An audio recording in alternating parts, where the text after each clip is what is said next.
My parents forgot my birthday for the fourth time in a war, but gave my sister a car for her. So I cut them off, and their reaction was insane. Hello. Thank you for your continuous support. This means a lot to us. If you enjoy the stories we share, kindly subscribe to this channel. It will be great if you can leave a comment on which city you are watching from. We might just give you a shout out in our next story.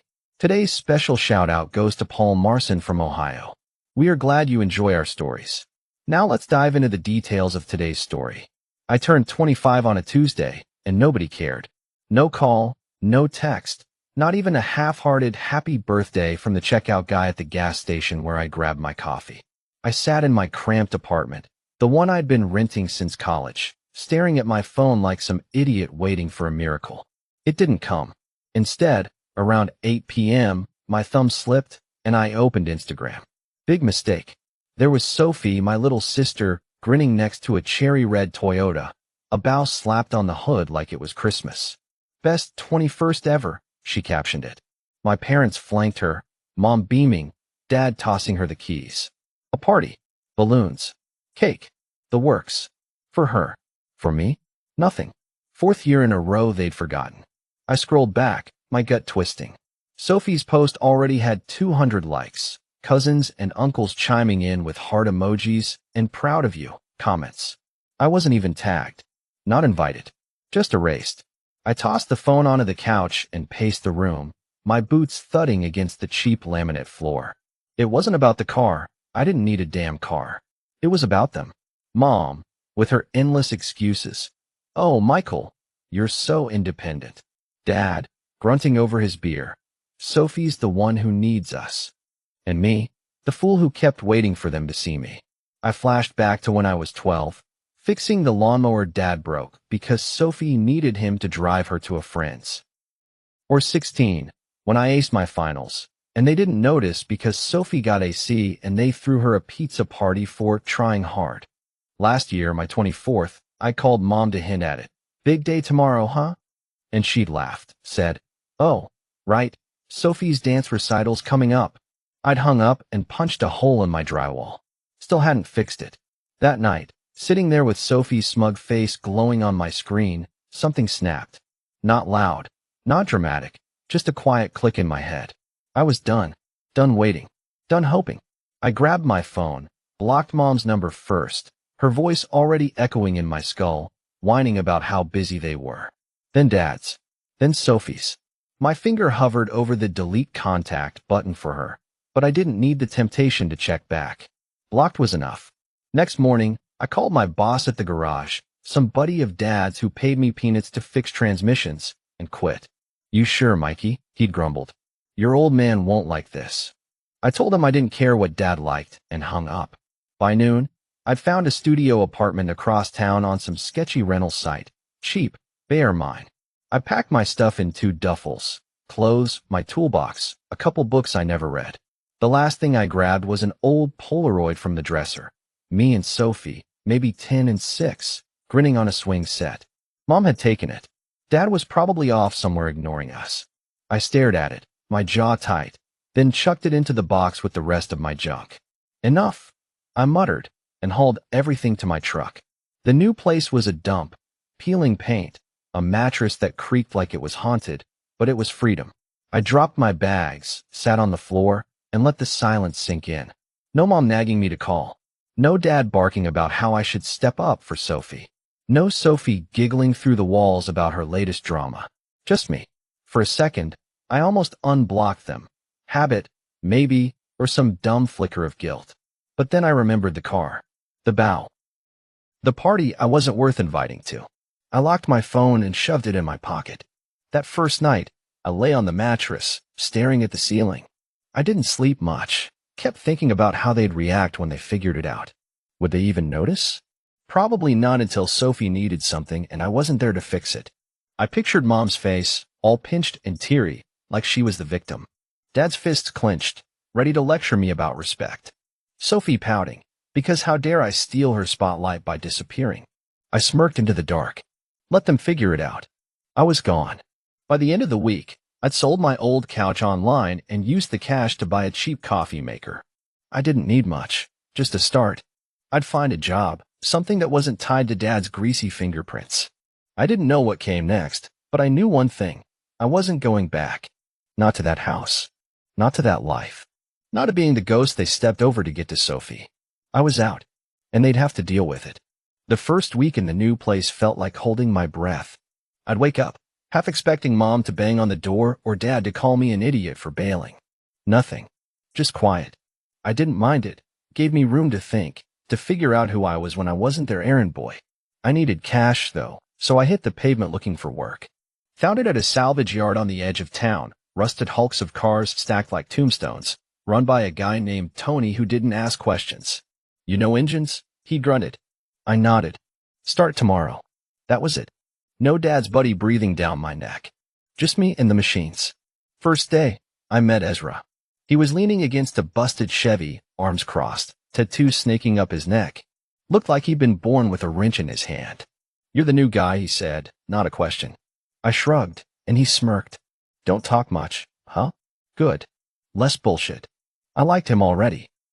He didn't pry, just handed me a socket wrench and pointed at a pickup with a seized engine. We worked in sync, him cussing at bolts, me tearing into the guts of it. Felt right, like I could breathe again.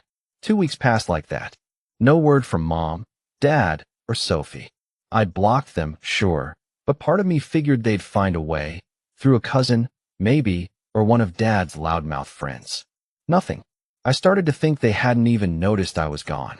Then, one afternoon, I was elbow deep in a carburetor when my phone buzzed. Old voicemail, pre-block. I should have ignored it, but curiosity won. I wiped my hands and hit play. Sophie's voice chirped through. Hey, Mikey, you didn't like my car post. Rude much? Mom's freaking out. Says you're ignoring us. Call her, Kay. I snorted. 2 weeks, and that's what got their attention. Sophie's ego bruised because I didn't kiss her digital ass. Next message was Mom, right on cue. Michael, what's going on? Sophie's upset, and I haven't heard from you.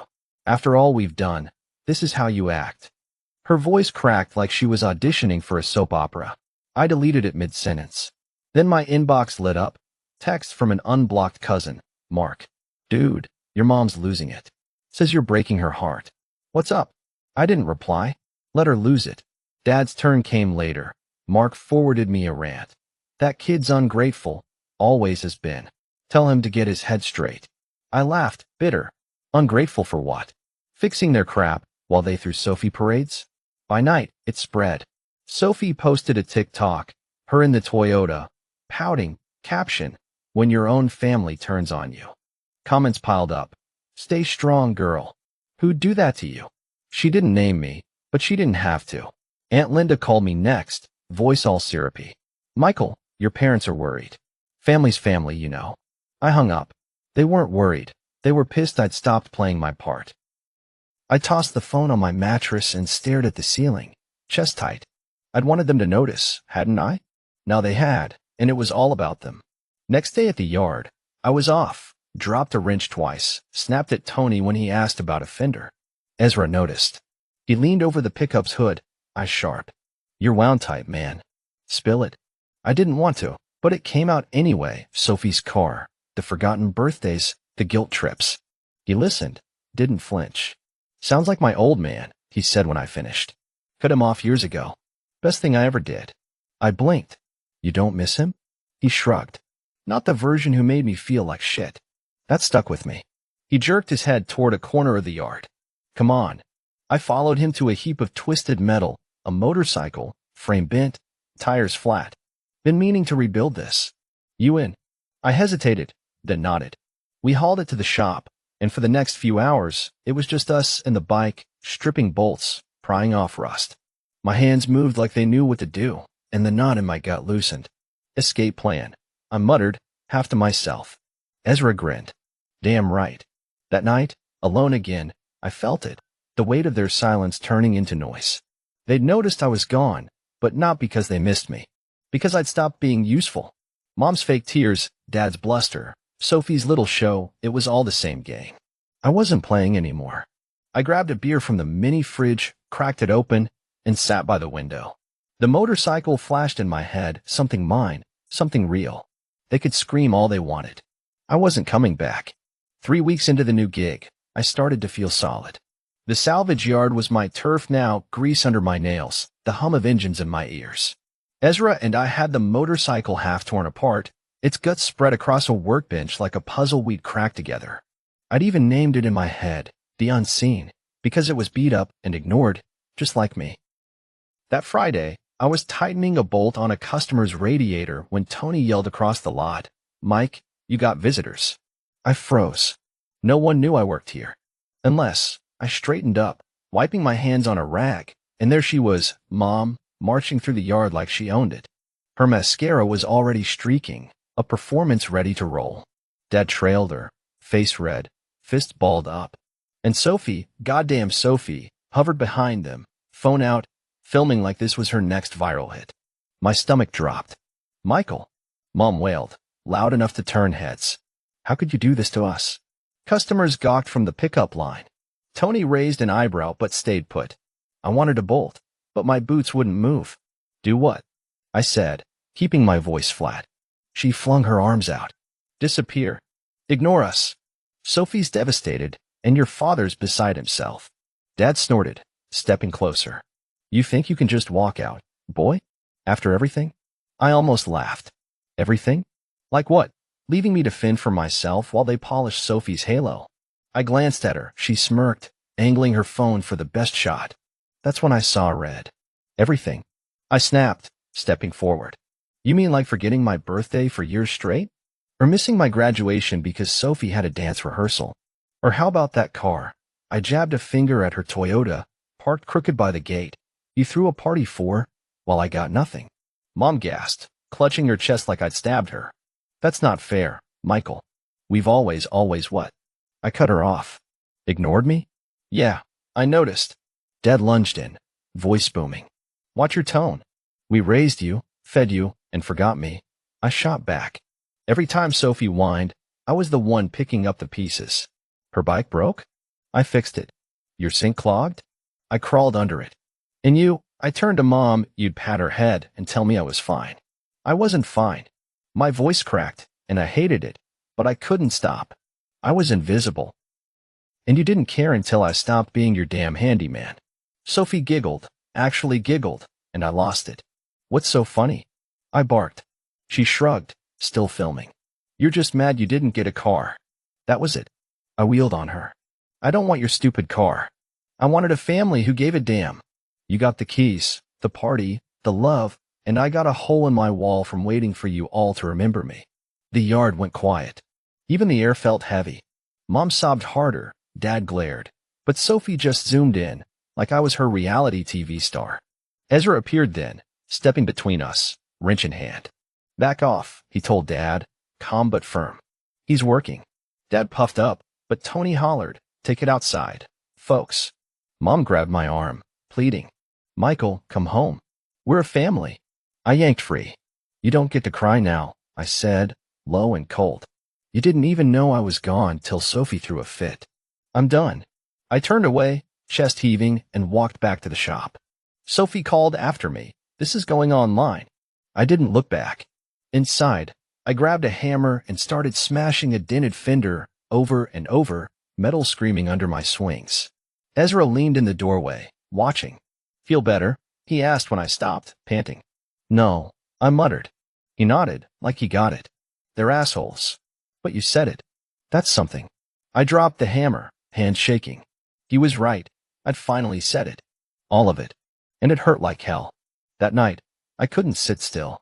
Sophie's video hit the internet. I knew it without checking. I stayed off my phone, but the buzz in my head wouldn't quit. I went back to the yard after hours, alone, and worked on the motorcycle. Pulled the chain, scrubbed rust off the frame. My fingers moved fast, steadying me. I didn't know what came next. Mom's tears, Dad's threats, Sophie's followers picking me apart. But I'd cracked the silence wide open. They'd heard me, and I wasn't sure if that was victory or just more noise. Before I left, I traced the bike's bent handlebars with my thumb. The Unseen. It fit. I'd make it run again, make it mine. And they could scream all they wanted. I wasn't theirs anymore. The day after the yard showdown, I woke up to a phone that wouldn't stop buzzing. Texts, voicemails, notifications, Sophie's video had hit like a grenade. I didn't open it, but I didn't have to. Mark, my cousin, forwarded a link with a dude, you okay? I ignored him. Aunt Linda left a message, all soft and preachy. Michael, I saw the video. You need to forgive them. They're hurting too. Hurting? I laughed out loud, alone in my studio, the sound bouncing off the bare walls. They weren't hurting. They were mad I'd called them out in front of an audience. I went to work anyway, needing the noise of the yard to drown out my head. Tony gave me a nod. No questions. Guy didn't care as long as I fixed cars. Ezra was already there, tinkering with a busted alternator. He glanced up. You're famous. I grunted, grabbing a wrench. Sophie's famous. I'm just the jerk in her story. He smirked. Saw it. You're trending under family drama. Half the comments say you're a badass. Half say you're a crybaby. I tightened a bolt too hard, stripping it. Great. By lunch, I couldn't dodge it. Some coworker, Jake, loudmouth with a buzz cut, shoved his phone in my face. There I was, yelling at Mom, Dad looming, Sophie's smug zoom in on my face mid-rant. 2 million views. Comments scrolled fast. He's ungrateful AF. No wonder they forgot him. Dude's got a point. Favoritism sucks. Jake grinned. You're a meme now, Grayson. I shoved the phone back. Good for me. But my chest felt tight, like I couldn't get enough air. That night, I sat on my mattress, staring at the wall. The video played in my skull anyway. Mom's fake sobs, Dad's growl, my own voice breaking. I'd wanted them to hear me, but this? Strangers picking me apart, Sophie raking in likes. It wasn't what I'd pictured. I grabbed my keys and headed to the yard. The motorcycle waited, half-built, its frame gleaming where weeds scrubbed the rust. I started working, tightened the chain, bolted on a new bracket. My hands knew what to do, even if my head didn't. Ezra showed up an hour later, unannounced. He leaned against the workbench, arms crossed. You're brooding, he said. I kept my eyes on the bike. Just working. He snorted. Bull. You're replaying that fight, wondering if you're the asshole. I stopped, wrench mid-turn, and glared at him. What's your point? He stepped closer. My point is you're still letting them run the show. They've got you doubting yourself, same as they always did. I wanted to argue, but he wasn't wrong. I'd spent years proving I didn't need them. Good grades, steady jobs, fixing their messes, and they'd still picked Sophie. Now I'd screamed it to the world, and half the world called me selfish. Was I? I dropped the wrench, ran a hand through my hair. I just wanted them to see me, you know? Not this. Ezra nodded, slow. Yeah, I get it. My dad was the same. Big shot who didn't give a damn till I walked. Took me years to stop caring what he thought. That hit me. How'd you do it? I asked. He shrugged. Built my own life. Stopped looking back. He tapped the motorcycle with his boot. This is yours. They don't own it. They don't own you. I looked at the bike, the unseen, and something clicked. I'd been chasing their approval, even when I cut them off. The fight, the video, my anger, it was all still about them. Next day, I finished the bike with Ezra. We mounted the tires, hooked up the fuel line, tested the throttle. It growled to life, rough but alive. I grabbed a welder from the shop, etched "I am enough" onto a small steel plate, and bolted it to the frame. Not flashy, just mine. I snapped a photo, printed it at a corner store, and mailed it to Mom and Dad's address. No note, no explanation. It wasn't for them to understand. It was for me to let go. That night, I rode it for the first time. The engine roared under me, vibrating through my bones. I took it slow around the block, then faster, the lights blurring past. For once, I wasn't thinking about Mom's tears or Dad's lectures or Sophie's smirk. I wasn't the forgotten kid, the fixer, the ghost. I was just Michael, and that was enough. The video could burn online. The family could talk. They didn't get to define me anymore. I'd built this. I'd earned this. And I wasn't looking back. I packed light the day I left. 2 duffels, same ones I'd hauled to the studio, stuffed with clothes, my toolbox, and a couple protein bars I'd grabbed from the gas station. The motorcycle sat outside, gleaming under the streetlight, its engine still warm from a test run. The unseen. My hands had rebuilt it, piece by piece, and that little plate, "I am enough," caught the light every time I glanced at it. I didn't know where I was going, just that I was done staying. The yard job was solid, but I'd told Tony I was out. He'd grunted, "Good luck, kid," and that was that. Ezra met me at the shop before I rolled. He leaned against the gate, arms crossed.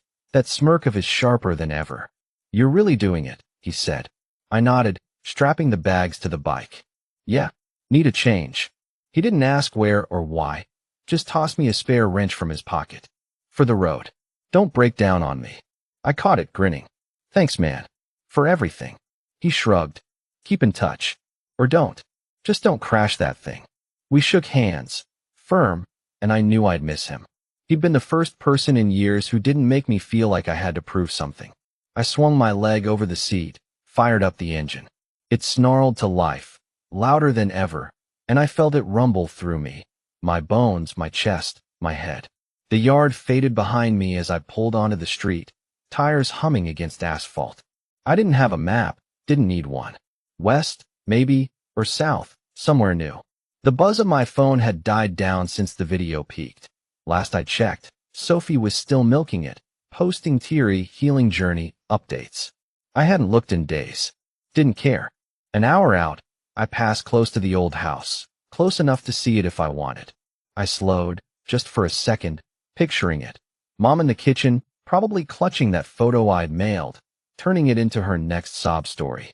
Dad in the garage, grumbling about how I'd lost my way. Sophie in her room, posing with that damn car for her followers. The photo had landed a week ago. I'd tracked the delivery, saw it marked received. No call, no text, nothing.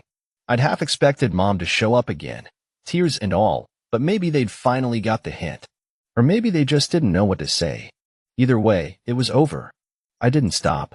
Gunned the throttle instead, let the engine roar drown out the what-ifs.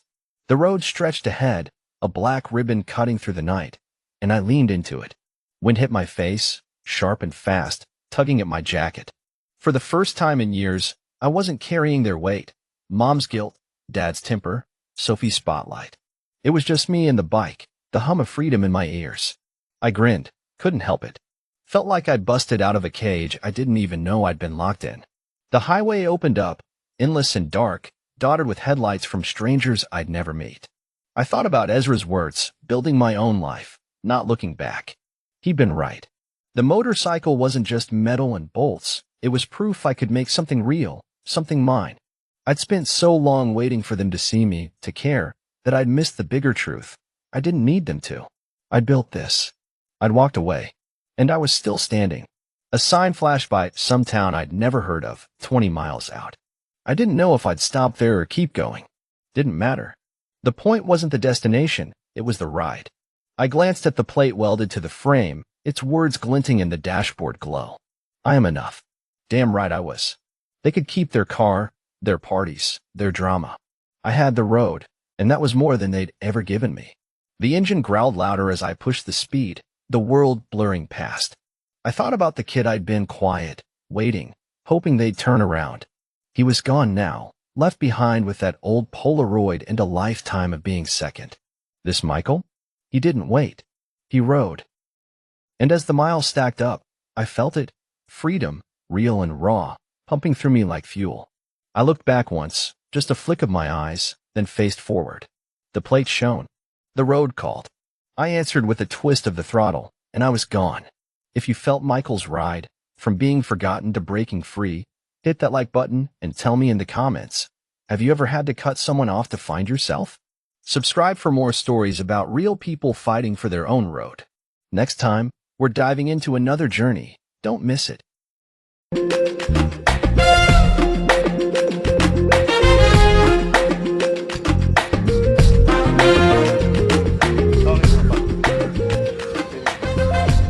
Butan di. Ito na ano nga, paano ba natanggal mo to? Putang ina mo ka.